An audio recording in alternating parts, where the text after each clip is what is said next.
అందరికీ నమస్కారం. Welcome to it's TV. ప్రస్తుతం మనతో పాటున్నారు ముక్కామల పీఠాధిపతి శ్రీ శ్రీ శ్రీధర్ స్వామీజీ గారు. గురువుగారితో మాట్లాడి ద్వాదశ రాసుల వారికి కూడా శ్రీ పరాభవనామ సంవత్సరంలో ఆర్థిక పరంగా, ఆరోగ్య పరంగా అసలు అన్ని రంగాల వారికి ఏ విధంగా ఉండబోతుంది? ఎటువంటి జాగ్రత్తలు తీసుకోవాలి? పరిహారాలేంటి?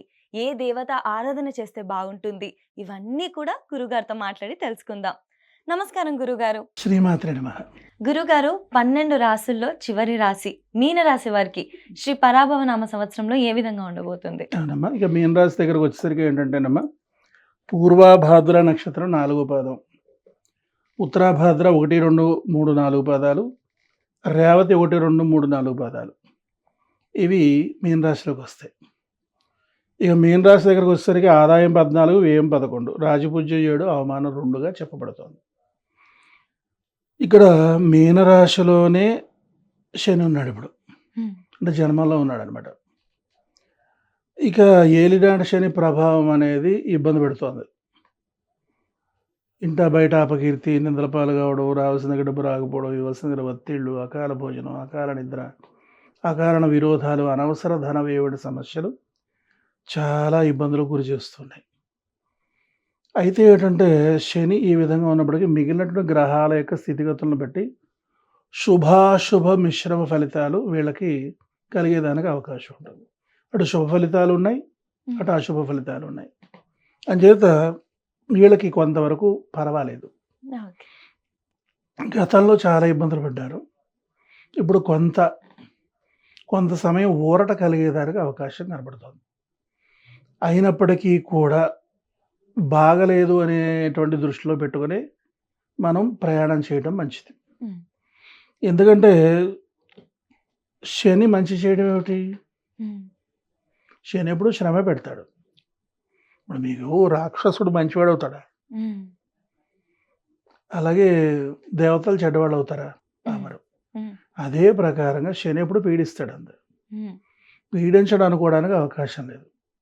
అది పూర్వం ఏంటంటే చెప్పాలంటే మీన రాశి వాళ్ళు శని ఎక్కువ పీడించేవాడు కాదు.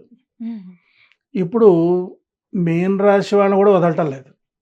అంటే మిగిలిన రాశుల వాళ్ళని అసలు వదలడం అని అర్థం చేసుకోవాలి. పూర్వం ఏంటంటేనమ్మా ఉమ్మడి కుటుంబాలు ఉండేవి. ఆ ఉమ్మడి కుటుంబాల్లో దాదాపుగా 10-30 మంది ఒకే ఇంట్లో ఉండేవాళ్ళు. కొంతమంది బాగలేక, కొంతమంది బాగుండి మొత్తం మీద బ్యాలెన్స్ అయిపోయేది.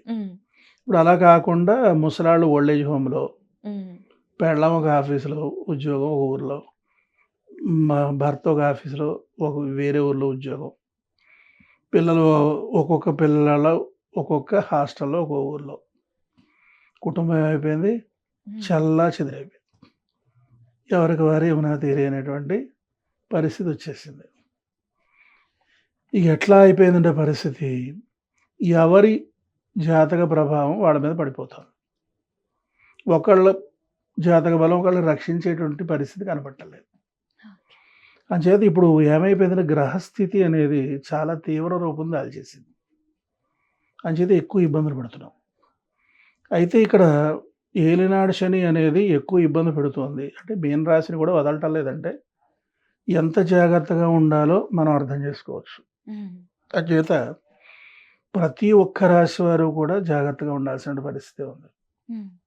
ఇక తర్వాత అదేవిధంగా ఇక శుభ ఫలితం అనేసరికి ఏంటంటే కొంత మిగిలినటువంటి గ్రహాల యొక్క ప్రభావం అనేది కొంత చూపించేదానికి అవకాశం ఉంటుంది. అంచేత కలియుగంలో మనం ఉన్నాం కనుక కలియుగంలో నీచ గ్రహాల యొక్క ప్రభావమే తీవ్రంగా ఉంటుంది. శని, రాహు, కేతువే ఎక్కువ ప్రభావం చూపిస్తారు కనుక మనం బహుజాగ్రత్తగా ఉండాల్సిన పరిస్థితి ఉంటుంది. అంచేత బాగుంది అని అనుకోవడానికి మాత్రం నేనైతే బాగుందని అనుకోవద్దని చెప్తాను. శుభాశుభ మిశ్రమ ఫలితాలు ఉన్నాయని చెప్పినప్పటికీ మీన రాశి వాళ్ళు నేను గతంలో చూశాను, బాగుండేవారు. అసలు శని ఏం చేసేది కాదు, అంతగా పీడించేది కాదు. కానీ మీన రాశి వాళ్ళు మాత్రం ఒక ఆట ఆడిచ్చేస్తున్నాడు. ఇప్పుడు మీన రాశిని కూడా వదలటల్లా. అంచేత ఎక్కువ ఇబ్బంది పెడతాడు, జన్మంలోనే ఉన్నాడు. అంచేత ఆ ఇబ్బంది అధికంగానే ఉంటుంది కనుక మనం జాగ్రత్త వహించాల్సిన పరిస్థితి ఉంటుంది. ఇప్పుడు దుష్టుల మాట శిష్టులు వినాల్సి వస్తుంది. హ్మ్. శిష్టుల మాట దుష్టులు వినట్లా. హ్మ్. అదే విధంగా గ్రహాలు కూడా అనుకోవచ్చు. ఓకే. అంచేత జాగ్రత్తగానే ఉండాలి. ఏలినాటి శని ఉంది కనుక హ్మ్. విద్యార్థులకు, ఉద్యోగులకు విద్యార్థులకు కూడా గురుగారు? కొంత కష్టపడితేనే గానీ ఉత్తీర్ణత సాధించలేని పరిస్థితి ఉంటుంది. హ్మ్. వ్యవసాయదారులు కూడా కొంత మిశ్రమ ఫలితమే. ఒక పంటే లాభిస్తుంది. ఓకే. 2 పంటలు పరిపూర్ణంగా లాభసాటిగా ఉండవు. ఉండదు. ఓకే. రుణ బాధలనేవి ఉంటాయి. హ్మ్. కాస్తంత పాత అప్పులు క్లియర్ చేస్తారు. కొత్త అప్పులు చేస్తారు. ఓకే. ఈ తర్వాత వ్యాపారస్తులు కూడా ఏంటంటే కొత్త వ్యాపారాలు ఏం ప్రారంభించవద్దు. హ్మ్. ఉన్న వ్యాపారాలని బహుజాగ్రత్తగా హ్మ్. ముందుకి కొనసాగడం అనేది మంచిది. హ్మ్. ఈ తర్వాత అదే విధంగా రాజకీయ నాయకులు కూడా ఇక కొత్త ప్రయత్నాలు చేయకుండా హ్మ్. మౌనంగా ఉండడం అనేది అన్ని విధాలుగా కూడా మంచిదిగా చెప్పబడుతోంది. ఓకే. ఓకే. ఇక్కడ ఏమిటంటేనమ్మా చాలామంది చాలా బాగుంది, అద్భుతంగా ఉంది, ముందుకెళ్ళిపోండి అంటున్నారు. హ్మ్. వెళ్ళిపోయి పడిపోతున్నారు. హ్మ్. అది చాలా తప్పు తల్లి. ఎందుకంటే మనల్ని సలహా అడగడానికి వచ్చినప్పుడు ఏదైతే విషయం ఉందో హ్మ్. అది ఖచ్చితంగా చెప్పాలి. హ్మ్. ఒకటి ప్రధానంగా దృష్టిలో పెట్టుకోవాల్సింది చాలామంది గురువుగారు ఏమిటండి అన్నీ మాకు కష్టాలుగానే చెప్పారేమిటండి హ్మ్. అని అడుగుతుంటారు. నేను ఒకటే చెప్తాను సమాధానం. ఏమిటంటే ఇప్పుడు ఒక డాక్టర్ దగ్గరికెళ్ళాము. డాక్టర్ ఏం చెప్తాడు? నాడి పట్టుకొని నీ హైట్ బాగుంది, నీ కలర్ బాగుంది, నీ ఫిగర్ బాగుంది, నీ పర్సనాలిటీ బాగుంది అంటాడా? హుహు. ఉన్నది ఉన్నట్లుగా చెప్తారు. ఉన్నదున్నట్టుగా అబ్బాయి నీకు షుగర్ వచ్చే సూచనలు కనబడుతున్నాయి. హ్మ్. జాగ్రత్తగా ఉండాలి. బీపీ వచ్చేటువంటి అవకాశం కనబడుతోంది. ఒళ్ళు దగ్గర పెట్టుకొని ఉండాలి. హ్మ్. కొలెస్ట్రాల్ వచ్చే అవకాశం ఉంది. ఫుడ్ కంట్రోల్ చేయాలి. హ్మ్. ఈ తర్వాత ఎముకలు అరుగుతున్నాయి. నడక తగ్గించాలి. కింద కూర్చోకూడదు. మెట్లు ఎక్కకూడదు, ఎక్కకూడదు. హ్మ్. ఇలా చెప్తాడు కదా! అవును. అంత తప్పించి కలర్ బాగుంది, నీ ఫిగర్ బాగుంది, నీ హైట్ బాగుంది, నీ పర్సనాలిటీ బాగుంది అన్నట్టుగా. హ్మ్. అలాగే జ్యోతిష్య పండితుడు అనేవాడు ఎప్పుడు కూడా అవతల వ్యక్తిని పొగడకూడదు. హ్మ్. చాలా బాగుంది, అద్భుతంగా ఉంది, నీకేమిటయా మహారాజ యోగం పట్టేస్తోంది హ్మ్. అని చెప్తే వీడేం చేస్తాడు? ఏదో ఊహించుకొని ఏదో చేసేస్తాడు. నాశనం అయిపోయి మళ్ళీ వచ్చి గురువుగారు ఏంటండి హ్మ్. మళ్ళీ జ్యోతిష్యం బా బా లేదు, అది లేదు, ఇది లేదని చెప్పి వ్యతిరేకిగా మారిపోతాడు. ఓకే. అంచేత ఇక్కడ ఏంటంటే తమాషా కాదు తల్లి. హ్మ్. ఇక్కడ ఏంటంటే ఏదో ఫోన్‌లో చెప్పేయడం, హ్మ్. లేదా టీవీలో వినేయడం హ్మ్. ఇలాంటివి చేయకూడదు. ఓకే. ఎప్పుడైనా సరే అనుభవజ్ఞుడైనటువంటి జ్యోతిష్య పండితుడి దగ్గరికి వెళ్ళి ఫ్యామిలీలో ఉన్నటువంటి అందరి యొక్క జాతకాలు కూడా చూపించుకొని దానిని బట్టి ఏమి చెయ్యాలి అని ఆయన ఇచ్చినట్టు సూచనలను బట్టి, సలహాలను బట్టి దృష్టిలో ఉంచుకొని మరి లౌకిక పరంగా ఉండేటువంటి ఆ వాతావరణాన్ని కూడా దృష్టిలో పెట్టుకొని, హ్మ్. మార్కెట్ పొజిషన్ కూడా దృష్టిలో పెట్టుకొని అప్పుడు ముందుకెళ్ళాల్సిన పరిస్థితి ఉంటుంది. ఓకే. ఎందుకంటే చాలామంది సిద్ధాంతులు చెప్పినటువంటి మాటలు వినేసి వ్యాపారాలు, జీవితాలు భ్రష్టు పట్టించుకున్నటువంటి వాళ్ళు చాలామందున్నారు. హ్మ్. ఒక అమ్మాయికి 38 సంవత్సరాలు వచ్చినాయమ్మా. హ్మ్. పెళ్లి అవ్వలేదని నా దగ్గరికి తీసుకొచ్చారు. ఎందుకు పెళ్లి చేయలేదంటే, మా సిద్ధాంతి గారు వద్దన్నారండి. కళ్యాణ గడియలు రాలేదు. ఆ తర్వాత అది లేదు, ఇది లేదు, ఇది లేదు, ఇది లేదని చెప్తూ వచ్చారు. తర్వాత ఏ సంబంధం తీసుకొచ్చినా ఇద్దరికీ కుదరలేదని చెప్తూ ఉండేవాడాయన.